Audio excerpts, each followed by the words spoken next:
absolutely disgraceful. And you have to look at society as a whole. Now, I'll let you know one thing. Elect me as your MP, and I'll be voting for Labour's bill to raise the minimum wage to over £8 an hour, because that's going to help people get out of food poverty. But also, we need to look at the wider society.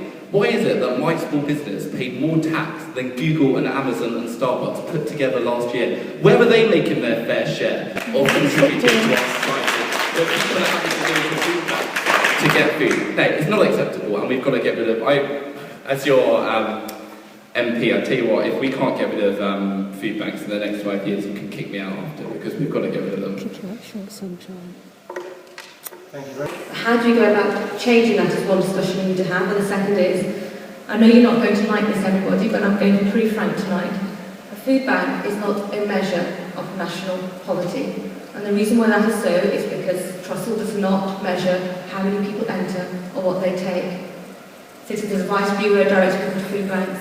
If people have their welfare system changed, they're directed to food banks.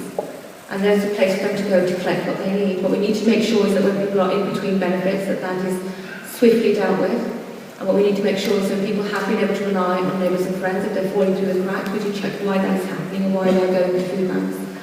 But they've existed before 2010, and it's a character of our great country that people volunteer, donate to food banks.